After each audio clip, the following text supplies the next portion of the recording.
I'm Tammy Williams, and welcome to Naturally Brown Woman, the natural resource for and about women of color. So, I want to tell you guys about a product that's out there for women of color, and that is so refreshed. It's all natural. Please welcome Shakira Springs to Naturally Brown Woman. Hi, Shakira.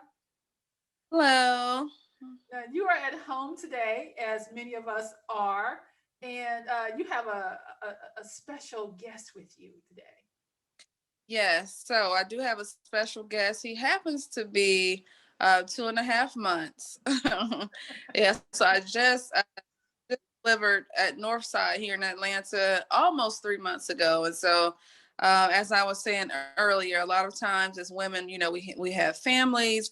We're trying to just do everything. We're entrepreneurs, we're mothers, we're wives, and a lot of times, like me, I don't believe in daycare this early at this stage with COVID and everything. So, at any point during this interview, you may see me have to actually grab him to bring him live on with this interview. I'm pretty sure, but just so you know, yeah, I do have a extra guest, An extra special. guest. We love it. We love the whole idea because you know what your line is so refreshing. I mentioned that you have a lot of product. You from facial cleaners to cleansers to toners to several other items that you've done. In fact, tell us about some of the other things that you have in your product line. So I have a lot of bestsellers. I have Acne Wash is one of my top five products that I sell, and it's for people who have active acne and you want to get rid of it in an organic way. So I do use raw African soap. It comes from Ghana, and then I just kind of break it down, filter it, and that's what I use for people with active acne. A little bit of tea tree, that's one big item that actually I've had that for about 5 years. So I also have a green tea and honey skincare box, and it comes with a cleanser, toner, a serum, and also a green tea and French clay mask. And so that one is pretty big. A lot of people love it. It has a peppermint, chamomile, and rosemary scent. So it's pretty earthly. I love it. It smells, as soon as you just smell the bottle, it kind of wakes you up. It's kind of refreshing, gets you going. That's another top seller. Another one that I have, I also sell feminine care. So I have Yanni washes, which are all organic. A lot of times women have different things that's going on. And sometimes you don't. Sometimes you want to, be clean without using chemicals. So the Yanni wash is a good option for that. I also have Yanni gloss. It helps, like if you may get waxed or shaved, close shaves or what have you. So you can kind of use that light oil to kind of help, smooth things out, and it gets rid of razor bumps, if you are shaving. So I have a lot of interesting products. Yeah, I see. And you know what? And you have all of this, and like you were speaking about earlier, being able to be a mother and to still be an entrepreneur because you were actually working in corporate America pre-COVID, and working in corporate America, and you decided to that hey, I want to come off of this job and do something because you're a financial analyst. So you go from that to starting your own business. How did you make that transition? How did you come from decide number one, you're going to leave your job and start something different, totally new? So it was quite indeed a beautiful struggle. I Mhm. actually left corporate 5 years ago, and I said, I had my baby and I went back to work prior. I had, he's 5 now. And I went back to work right after, and I had took my 6 week, and I went to work, and it just didn't feel right. And I didn't really like leaving my baby at daycare, him screaming and hollering, you know how it goes. Mhm. And so I felt like I wasn't appreciated enough at work. And I felt like all the time that I'm giving you is not what's being given back to me. So I decided to take more time off. And when I took more time off, I found out that I needed to be home as a mother. When I started the transition, I was kind of going into my savings. My husband was still working, so he was, paying the bills, of course. But for me, I always like to provide. I like to help my husband. I don't want him to have to pay everything, and then we're just living off of his savings. So during the transition, I was living off of my savings, dibbling dabbling, and then I just thought about, I enjoy going to spas and things of that nature, and I was like, I want to kind of bring that into the homes of women. So I started looking at ingredients all around the world, and I just kind of put them together. I probably spent about $28 on different ingredients, and then I just started kind of making things with it. And it took a long time to get out there. It really did. But what I did during the times was I would do pop-up shops. I would do a lot of guerrilla marketing.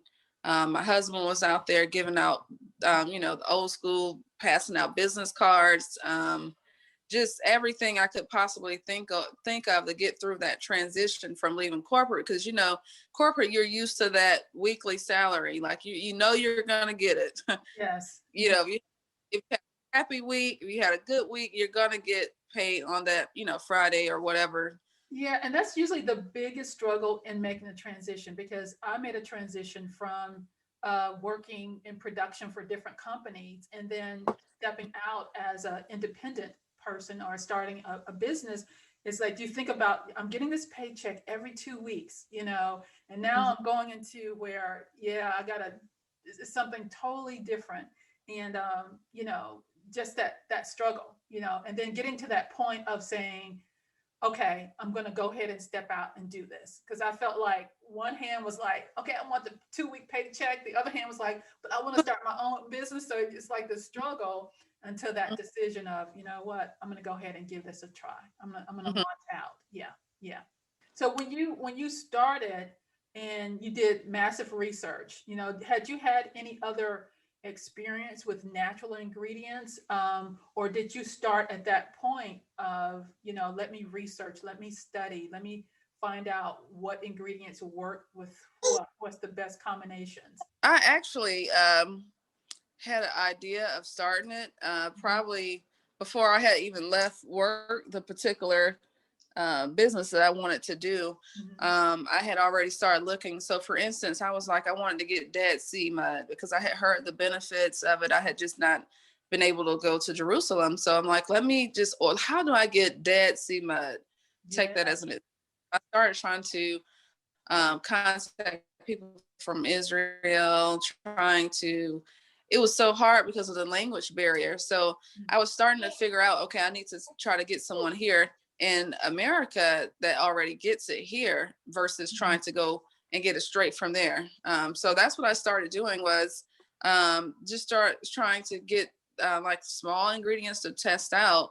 And once I did that, I started researching new ingredients, and I just become overwhelmed with just new things that are in the kitchen, things that you really don't pay attention to. So like cranberry seeds. And I'll just start researching, what does that do for the body? Externally, what does it do? Because a lot of things we put in our bodies can benefit us externally as well. So I just was researching just anything I would see. I was just researching and researching. So that's kind of how I started. Yeah. And that second phase of, or the thing that people most think about is Harry. seeing. Oh, there we go. Yeah. Hey there. Yeah, we're very transparent over here. Like, this is being mothers, you definitely have to multitask. Yeah. Let me ask you about, most people get concerned about the funding part of the business. They have the business idea, but then how do you fund everything? What were some of your funding? Did you self-fund, or how did that come together for you? For me, I honestly didn't want to take any type of investments, just personally. I wanted to grow it organically, so that I could, have control of the capital as far as me having any type of loans or anything. So what I did was I just took the approach, the one by one type approach.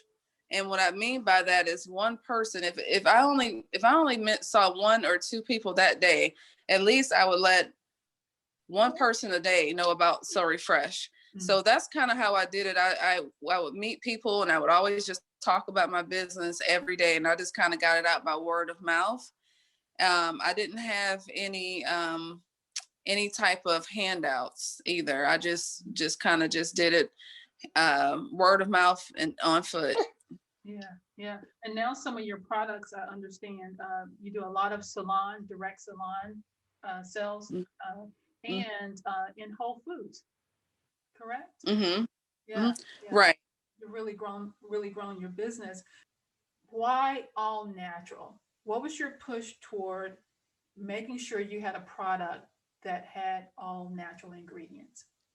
The reason why I chose to do organic and natural and vegan products was because my mother died of cancer when I was 13. My dad died when I was about 3. So a lot of family members have died from cancer. And the thing, it becomes like the unknown. Like, why are these people dying from cancer? Is it the foods we're eating? Is it in our environment? Is it the skincare? Is it, radiation from the sun? Like, where exactly is the cancer just coming from? And it's still kind of unknown. We can speculate where it's coming from, but we really don't know 100% for sure. So I just started thinking, like, maybe if I change the way I eat, the things I put in my body, the things I put on my body, then that will help me, in the long run. So that's kind of why I wanted to develop organic skincare, because it, whatever you put on your skin, that being the largest organ we have, it's going to seep through and go, into your body.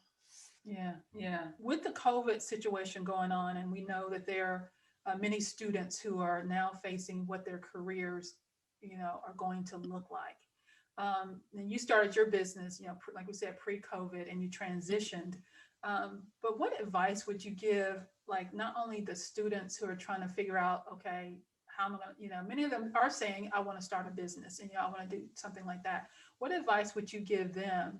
And even adults that find themselves now in transitional careers and just trying to figure out the future, thinking about they may have always had a business idea, but never really stepped forward. What are some of the things you would share? I would advise, and I actually work alongside a lot of teenage girls, entrepreneurs. They I actually teach them how to become a good entrepreneur. But what I would recommend is whatever your passion is. And I know people say, well, okay, what is your passion? Your passion is when you wake up in the morning and it's something that you can do easily and freely.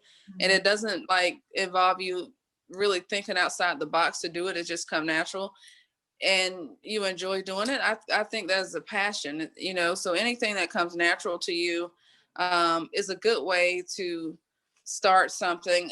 I started doing accounting when I was about 19. I do taxes also. So I've had that business since 2001. And it's nothing I like to do. But I know how to do it. So there are two things. You can have something that you enjoy doing, and then you can also have something that you just know how to do. You become an expert in it, and you can do that as well. So being an entrepreneur, you can have fun with it, and then sometimes if you're an expert at something that's not that fun, I would say take either route and just work at it every day. And it's something that you can't give up on. It may be slow in the beginning, but you just have to keep at it. So I would definitely say during COVID, and it seems like everything is just a struggle with how, things have changed. It's still hope. It's still hope because there are still people out here who are working, and there is money out here to be made, even though it seems like everything is shut down. Yeah. How has COVID impacted your business, or has it? Actually, it increased my business, being that a lot of people aren't out shopping right now. A lot of people are home, and since they are home, it's easier for them to just order online, and then I just send it out to them instead of you going, because I know like a lot of stores have lost sales. Like I spoke to someone who worked at Target, and they said a lot of people don't come in as much as they used to. So so people are not going into stores and they're not doing Amazon, where they're going to go. So a lot of people will see an increase in their business. Tell people how they can find you, your websites, your social media. You can find me at So Refresh. A lot of people forget to put the ED, so be sure to put the ED on the end. So it's on Instagram is So Refresh with an ED, and then my site is www.sorefresh.com. And so I'm on Facebook too. I think it's under the So Refresh company. Any final thoughts? I'm just gonna say you're actually looking at me. You're looking at the result of a hardworking wife and mother of 5 to be exact. So if I can do it, I'm literally breastfeeding and doing an interview. So it should be motivating for people who are watching. Just never give up. Whatever the situation you're faced with, it's a workaround for everything. I always believe that it's you can do it, like, despite what people say. People think your idea is dumb. Despite how you feel, even when you're sick, you still have to keep going. Like you just have to keep going and just push. That's all I can think about now that I just had a baby. But really, like, just keep pushing, and it'll work out. If whatever you do, whatever you spend your time on every day, as I'm sure that you know well, is what comes into fruition. Yes. Thank you so much. And you have done an excellent job. 5 children. Yes, 5. I have to give it up to you. Congratulations on all of that, and breastfeeding while we're interviewing. This is a beautiful thing. This is the epitome of what can happen, what you could do for real, for sure. Thank you so much for Shakira. Thank you so much. And guys, please check out our product. Go to her website. Take a look at her socials. Join up, and thank you for joining us on Naturally Brown Woman today.